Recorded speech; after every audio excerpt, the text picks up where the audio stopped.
विद्यार्थी मित्रांनो नमस्कार. आज आपण शिकणार आहोत कॅशबुक.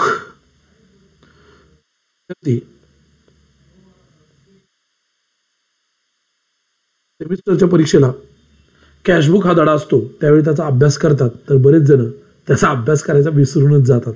का तर परीक्षा अचानक तोंडावरती येते. काही कॉलेजेस परीक्षेला हा धडा कन्सिडर करतात तर काही करत नाहीत. बाळांनो, कॅशबुक म्हणजे नक्की काय तर मला तुम्हाला सांगायचंय. कॅशबुक म्हणजे काय तर cashbook it is also called as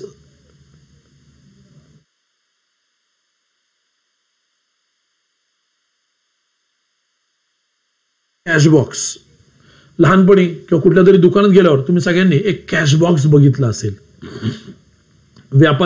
आपण व्यापाऱ्याच्या जवळ एक ड्रॉवर असतो, तो सारखा उघडत असतो, बंद करत असतो, उघडा करत असतो, बंद करत असतो.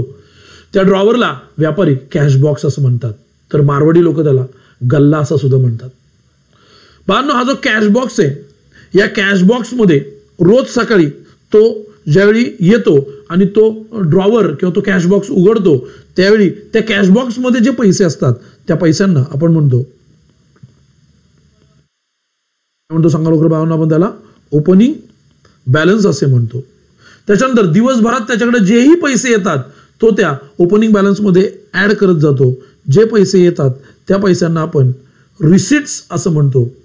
दुपारपर्यंत जे काही पैसे आपल्याकडे साठतात त्या पैशांना आपण कॅश अवेलेबल असं म्हणतो. आणि नंतर तो दिवसभर जसे लोक येतील तसे तसे त्याचे खर्च करत जातो, त्याचे पेमेंट्स करत जातो. बरोबर आहे, त्यालाच आपण पेमेंट्स असं म्हणतो. आणि at the end of the day म्हणजे रात्री ज्यावेळी तो घरी जायला निघतो त्यावेळी तो ती कॅश मोजतो. ती कॅश ज्यावेळी तो मोजतो त्या कॅशला तो शिल्लक राहिलेल्या कॅशला तो काय म्हणतो बाळांनो, क्लोजिंग बॅलन्स. थोडक्यात ज्यावेळी आपण कॅशबॉक्स ही कॉन्सेप्ट शिकतो किंवा कॅशबॉक्स असं आपण शिकतो त्यावेळी आपल्याला 4-5 गोष्टींची महत्वाची गरज लक्षात ठेवली पाहिजे. ते म्हणजे ओपनिंग बॅलन्स हा वाढतो कुणामुळे तर रिसिट्समुळे. जे काही टोटल तयार होतं त्याला आपण कॅश अवेलेबल असं म्हटलं पाहिजे. आणि त्याच्यातून जे जातं त्याला आपण पेमेंट्स असं म्हणतो. आणि जे शिल्लक राहतं त्याला आपण क्लोजिंग बॅलन्स असं म्हणतो. बाळांनो, यालाच म्हणायचं कॅश बॉक्स. कॅश बॉक्स जर आता आपण त्याला ट्रॅडिशनल पद्धतीचा कॅश बॉक्स कसा असतो याच्या माध्यमातून शिकण्याचा प्रयत्न केला. मी जर याला अकाउंटच्या फॉर्मॅटमध्ये मांडायचा प्रयत्न केला तर तो कॅश बॉक्स थोडाफार असा दिसेल. बेसिकली कॅश बॉक्स म्हणजेच आपलं कॅश अकाउंट जे दिसतं असं डेबिट आणि क्रेडिट. मित्रांनो, कॅश अकाउंट असल्यामुळे तो आपला ऍसेट आहे आणि त्यामुळे त्याला डेबिट बॅलन्स असतो. त्यामुळे ते डेबिट साईडला सुरू होतं घडीभर. टू बॅलन्स ब्रॉट डाऊन ही त्याची सुरुवात होते. यालाच आपण म्हणतो कॅश ओपनिंग कॅश किंवा याला म्हणतो आपण opening balance. Cash account plus minus असं चालतं. तर कॅश वाढते, कशामुळे वाढते बाळांनो तर रिसिट्समुळे वाढते. आपली कॅश कमी होते तर कशामुळे होते तर ती पेमेंट्समुळे कमी होते. बाळांनो, हे सगळं केल्यानंतर जे आपल्याकडे शिल्लक राहतं त्याला आपण म्हणतो बाय बॅलन्स कॅरीड डाऊन, म्हणजेच त्याला आपण म्हणतो क्लोजिंग बॅलन्स. थोडक्यात आपण केलं काय ते समजून घ्या. मी जर असं म्हटलं असतं आपण काय केलं, ओपनिंग बॅलन्स प्लस रिसीट्स याची बेरीज केली आणि या बेरीजमधून पेमेंट्स आणि पेमेंट्सची बेरीज केली. मोठ्या टोटलमधून छोटी टोटल मायनस केली आणि जे तुमचं आन्सर आलं ते लिहिलं बाय बॅलन्स कॅरीड डाऊन. बाळांनो, यालाच आपण म्हटलं पाहिजे कॅश बॉक्स, यालाच म्हटलं पाहिजे कॅश अकाउंट. बाळांनो, आता जर मी इथं शॉर्टकट वापरायचाच म्हणला तर मी रिसिटला काय शॉर्टकट वापरू शकतो, CBR.